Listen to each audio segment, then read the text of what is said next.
Hi folks, welcome to the Prepared Homestead. This is Travis. Thank you all for stopping by to watch. Busy days around here. We are just almost there for our big, huge yard sale that we're doing as a fundraiser so that we can finish this station that we've been working on for a while. We're just trying to wrap it up. I know some of you have no clue what I'm talking about, but if you followed along, I've been giving updates, especially over on locals. Also, this Sunday is our big monthly meeting. So if you come regularly or once in a while, or you've at least been there before, certainly come. It's going to be a good one. Like always, lots of people, good time of fellowship, have a great speaker lined out. If you've never been, but you'd like to come, shoot me an email. We'll talk and I'll give you the information on how to get there. So there's that. News is, there's a couple of things in the news. It's pretty big. But it is all over the place. Argentina has turned away a ship from docking there because there's a suspicion of monkeypox. This is starting to sound very similar to COVID-19. Remember, these ships out in the ocean that can't dock anywhere because they're contaminated vessels and all this kind of stuff. So well, that's happening. The Gaza deal seems to be collapsing. That's the news that's being reported. The Secretary of State abruptly left the Middle East area, got on a plane and took off out of there without any talking at all. But the news is reporting in several outlets that Israel says that they will not agree to anything that requires the end of the war there. And it's all fallen to pieces. And so the question, I guess, remains is if that happens, not only what happens with the war there, in Gaza, but what happens with Iran, because the rumors is that Iran was holding off to see if Israel would come to the table and they could work out some kind of ceasefire agreement. So if that doesn't happen, does that mean that Iran is going to get into the game? I don't know. I'm really uncertain about that anymore. 47 more nations have signed up to try to join BRICS. 47 new nations. So that's a big deal. That's a lot of nations. We're getting into that. Around a third or more of the world is wanting to be part of BRICS, and 159 nations, as I mentioned the other day, says that they want to use the BRICS payment system. So yeah, it's becoming a big issue for the West. Probably the biggest news that I saw today, a leaked classified document came to light today that was signed by Joe Biden back in March. This is all being reported by the New York Times. So if it's fake news, it's the New York Times, and that's what's to be expected. But this one seems like it's pretty accurate. This classified document was Biden pretty much ordering the U.S. military to prepare itself for a possible nuclear confrontation with China, Russia, and North Korea, possibly all at the same time. And so apparently, now I don't know any details further, but apparently the military has been ordered, and maybe that's what they've been doing, is preparing for that type of confrontation. Now, the question is, number one, even back in March, he's been lost in the head for a while. So, did he really know what he was signing? Did he author this bill? No, it was someone in his administration, whoever is pulling the strings, said, you need to sign this document. And so he did. So who in the government, or what entity, organization, group of people, deep state, Obama's, Clinton's, whatever, believes that it's possible, likely, maybe, that I've got a sneeze coming on. Excuse me, I tried to hold it, but that's not a good thing to do anyways. That these people were believing that a nuclear confrontation is possible. Now, I know whenever I bring up the possibility of nuclear war, I usually get the same response from a decent amount of you listeners. Nuclear war's never going to happen. We've been hearing about it our whole lives. It's just not going to happen. No one's going to do that, blah, blah, blah. Some of you think that nuclear weapons don't exist. But I think it was partly, especially folks my age, maybe some of you a little older also, we grew up in the Cold War, And maybe we've just become desensitized to it. We've become desensitized to the potential for Russia using a nuclear weapon against us. And so now we think, okay, so they exist. We're not, no one's going to use one on us. No, we're not going to be in a nuclear war.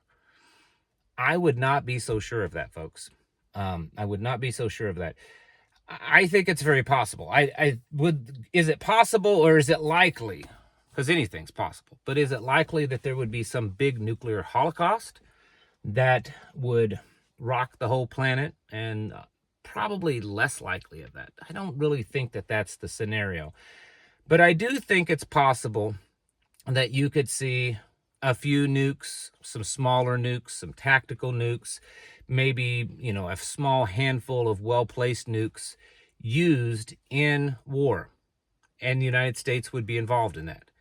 And I do believe firmly that these are possibilities and that we should prepare for that. Now, again, this is another thing that I get in the comments often when I talk about nuclear bombs, nuclear weapons, nuclear warfare. There's nothing you can prepare for other than just dying. You're just gonna die. That's not true. Of course, I've never lived through nuclear holocaust, and neither have any of you. But based on the science, the evidence, the testing, and everything that we know, they are very survivable. In Hiroshima and Nagasaki, and I know what you're going to say, those were much smaller nukes. Much smaller. They were atom bombs. Yes, I get it. But there were people that were very, very, very close to right where it struck, and they survived. Okay? Everything that you can learn about nuclear weapons, unless you're really close, and of course this depends on the size of it, but unless you're fairly close to where it is detonated, your chances of survival are pretty decent. If you're not living really close to a high target area, got another sneeze. I'm going to try to get rid of it. Scratch my nose. Sometimes that makes it go away. So I apologize for the rudeness or the bad manners, but I'm just a real guy, so there. But anyways, unless you live right close to a prime target and that target gets struck, if you live out a ways, the chances of you dying immediately or even shortly after, within months or so of the nuclear blast, are very slim. Now, there's other things that we're going to have to deal with. And so that's where people, I get frustrated because so many people believe that we're going to die. We're going to die in a nuclear holocaust. If nukes go off, we're all dead, so I'm not even preparing for that. No, you should be. You should be, because the odds are, if nuclear weapons are used, the odds are still in your favor that you'll survive. And so you need to prepare for that. There are things, maybe you do need to have certain things to kind of seal your home off just in case. You need to look into that. There are lots of studies. There's lots of, ample information out there of how to survive this, how to make sure your water's clean, how to keep your soil from getting contaminated due to fallout. There's all kinds of things that you should be doing. And I'm not saying that these should be your highest priorities in your preparations. But when we're considering very strongly that Russia, China, North Korea, and Iran could be involved in a war with the West, with the United States, we have to keep all this on the table. We have to, keep our minds open and understanding that the possibility of a nuclear weapons used against the United States are real and could happen. And even if they don't, even if we don't feel that part of the war here, if nuclear weapons are used anywhere in the world, I assure you, the people will react. The United States will react as a government. The people will react. And there could be at least a small moment of craziness and pandemonium. And so we have to prepare for that. Things are getting tense.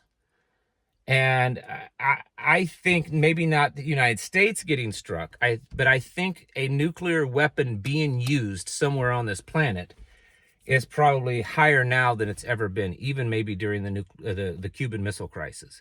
And I'm referring between Ukraine and Russia. I think it's very possible very possible, even very likely, that a nuclear weapon could be used there. Maybe a small nuke, but still a nuke. And we need to be ready for that. You need to be stocking up. I know the first thing people want to think about is, well, you know, what about for radiation sickness?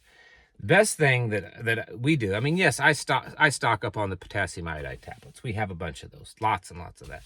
But I also every year make a few gallons, usually a couple of gallons or more, of black walnut hull tincture. That outer hull, that part that turns black and it gets, you know, stains your fingers. I make a tincture out of that, and that's one of the best things for it. But anyways, there's all sorts of other things that you need to be doing, and I would strongly consider this, because with all the tensions that have been rising and rising around the world, especially with nuclear powers, and then now it comes to light today that Joe Biden signed this document that orders, encourages, you know, redirects the United States military to put more emphasis on going to a nuclear war with the top nuclear powers on this planet.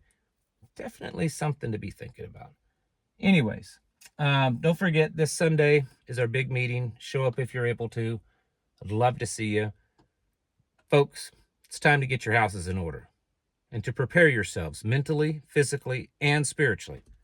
Thanks for watching. Catch you in the next video.